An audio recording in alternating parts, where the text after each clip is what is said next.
ठीक है। आप सब लोगों को नमस्कार। आज सुबह से पंजाब सरकार में आम आदमी पार्टी के मंत्री संजीव अरोड़ा जी के घर पे ईडी की रेड चल रही है।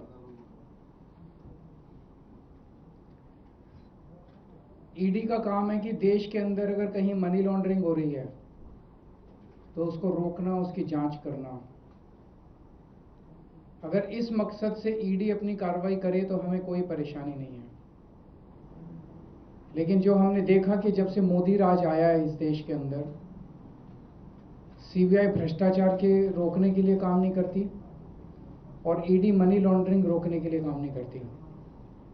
वो सिर्फ और सिर्फ दूसरी पार्टियों को तोड़ने, उनके नेताओं को डराने, धमकाने और उन्हें बीजेपी में शामिल कराने का काम करती हैं। आज सुबह से जो संजीव अरोड़ा जी के घर पे कार्रवाई चल रही है वो भी उसी दिशा में एक कार्रवाई है। संजीव अरोड़ा के घर पे ईडी कोई मनी लॉन्ड्रिंग की जांच करने नहीं आई। पिछले 1 महीने के अंदर ये दूसरी ईडी की रेड है संजीव अरोड़ा जी के यहां। एक बार 17 अप्रैल को आई थी ईडी। संजीव अरोड़ा जी के जितने ठिकाने थे, गुड़गांव में, लुधियाना में, दिल्ली में, हर जगह उन्होंने रेड की। 3 दिन तक रेड चली। उस 3 दिन की रेड में ऐसा क्या था जो नहीं मिला, जो ढूंढने आज आए हैं। मैं बताता हूं कि उन 3 दिन की रेड में क्या नहीं मिला जो आज ढूंढने आए हैं। उसी वक्त अशोक मित्तल जी के यहां रेड हुई।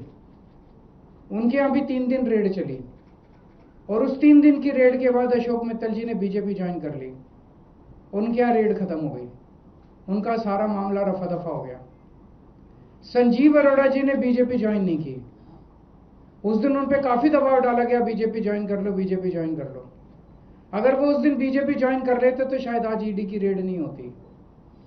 तो आज ईडी की रेड हुई है उनको सबक सिखाने के लिए कि तुमने बीजेपी ज्वाइन क्यों नहीं की। या तो बीजेपी ज्वाइन कर लो और नहीं तो गिरफ्तार कर लिए जाओगे।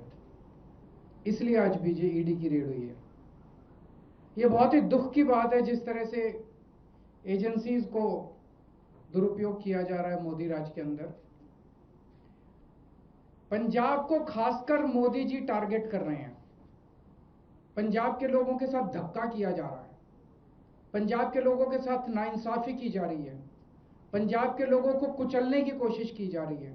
पंजाब के लोगों के साथ अन्याय किया जा रहा है। पिछले 4 साल में मोदी जी ने पंजाब में पहले 3 काले कानून लाने की कोशिश की। पंजाब के किसानों के विरोध के सामने मोदी जी को झुकना पड़ा। पिछले 4 साल से ग्रामीण विकास का हजारों करोड़ रुपया, जिससे मंडियों की, गांव-गांव की सड़कें बननी होती हैं, वो प्रधानमंत्री जी ने रोक दिया। पंजाब यूनिवर्सिटी टेक ओवर करने की कोशिश की गई।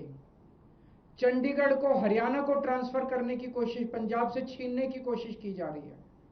पंजाब के पानियों के ऊपर डाका डालने की कोशिश की जा रही है। बीबीएमबी को हथियाने की कोशिश की जा रही है। ऐसे न जाने कितने मामले हैं जो केंद्र सरकार और मोदी जी पंजाब के लोगों के साथ धक्का कर रहे हैं। और अब पिछले कुछ दिनों से रोज बस एक ही खबर है, आज ईडी ने यहां रेड कर दी, आज ईडी ने वहां रेड कर दी। जैसे ही बंगाल के चुनाव खत्म हुए, ईडी की पूरी दिल्ली की टीम, केंद्र की टीम सारी जो है वो पंजाब के अंदर आ गई है। इनका मकसद कोई काला पैसा ढूंढना या मनी लॉन्ड्रिंग ढूंढना नहीं है। आज से 10 साल पहले प्रधानमंत्री जी ने खुद अपने भाषण में शुवेंदु अधिकारी के खिलाफ भ्रष्टाचार के आरोप लगाए थे, संगीन आरोप लगाए थे। कोई देश का प्रधानमंत्री अगर किसी के खिलाफ संगीन आरोप लगाए तो छोटी बात नहीं है। ऐरे गहरे ने आरोप नहीं लगाए थे, बीजेपी के किसी स्पोक्सपर्सन ने आरोप नहीं लगाए थे, बीजेपी के किसी छोटे नेता ने। प्रधानमंत्री, भारत के प्रधानमंत्री ने शुवेंदु अधिकारी के खिलाफ आरोप लगाए थे। आज प्रधानमंत्री जी खुद उन्हें सीएम की शपथ दिला के आए हैं अपने हाथ से। अमित शाह जी ने हेमंत बिश्व शर्मा के खिलाफ भ्रष्टाचार के संगीन आरोप लगाए थे। उसको इन्होंने असम का मुख्यमंत्री बना दिया। अजीत पवार के खिलाफ प्रधानमंत्री जी ने खुद भ्रष्टाचार के आरोप लगाए थे, उसके 6 दिन के अंदर उसको महाराष्ट्र का उप मुख्यमंत्री बना दिया। शुभेंदु अधिकारी के खिलाफ ईडी नहीं जाएगी, ईडी संजीव अरोड़ा के खिलाफ जाएगी। हेमंत बिश्व शर्मा के को गिरफ्तार नहीं किया जाएगा, गिरफ्तार केजरीवाल को किया जाएगा।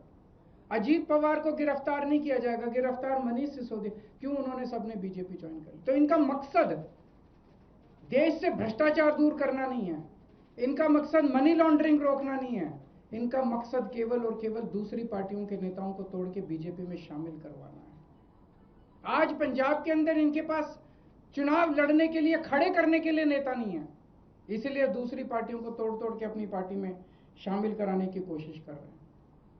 मैं मोदी जी को याद दिलाना चाहता हूं पूरी विनम्रता के साथ, पंजाब गुरुओं की धरती है। आज मोदी जी जो पंजाब के साथ अत्याचार कर रहे हैं, वो हमें उस वक्त की कई सौ साल पहले की याद दिलाता है जब औरंगजेब ने भारत के अंदर जगह जगह अत्याचार कर करके भारत के कई हिस्सों पे कब्जा कर लिया था। आज मोदी जी ने बेईमानी कर करके भारत के कई हिस्सों पे कब्जा कर लिया है। उसके बाद औरंगजेब की नजर पंजाब के ऊपर पड़ी। पूरे देश के बेईमानी पे कब्जा करने के बाद अब मोदी जी की नजर भी पंजाब के ऊपर पड़ी है। औरंगजेब ने पंजाब के लोगों के साथ खूब अत्याचार किया, मोदी जी भी पंजाब के लोगों के साथ खूब अत्याचार कर रहे हैं। लेकिन उस वक्त हमारे गुरु साहिबान ने औरंगजेब के अत्याचार का सामना किया, अन्याय का सामना किया और अपनी कुर्बानियां दी। उनकी कुर्बानियों से प्रेरित होकर आज पंजाब के लोग खड़े होकर मोदी जी के अत्याचार और अन्याय का सामना करेंगे और पूरे देश को मोदी राज के अन्याय और अत्याचार से मुक्ति दिलाएंगे। मैं मोदी जी को कहना चाहता हूं, 4 साल पहले भी आप पंजाब के साथ खिलवाड़ कर चुके हैं, जब आपने 3 काले कानून लाने की कोशिश की थी और पंजाब के किसानों के सामने आपको घुटने टेकने पड़े थे। आज आपने फिर पंजाब को ललकारा है, पंजाब इसको बिल्कुल बर्दाश्त नहीं करेगा। मैं मोदी जी से हाथ जोड़ के विनम्रता से निवेदन करता हूं, पंजाब के साथ धक्काशाही करना बंद कीजिए। अगर आपका कोई प्रश्न है तो पूछ लीजिए। जो 5 राज्यों के चुनावी नतीजे हैं उस पर मेरा यही कहना है कि ये बेईमानी से जीते हैं बीजेपी वाले, ईमानदारी से ये चुनाव जीत नहीं सकते। मोदी जी देश के अंदर बहुत बहुत बहुत ज़्यादा अनपॉपुलर हो चुके हैं।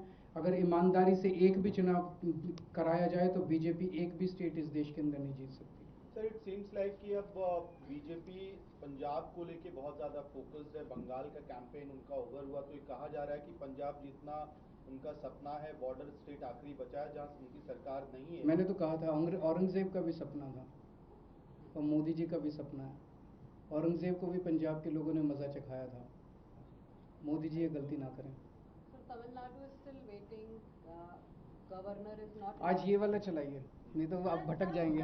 Thank you.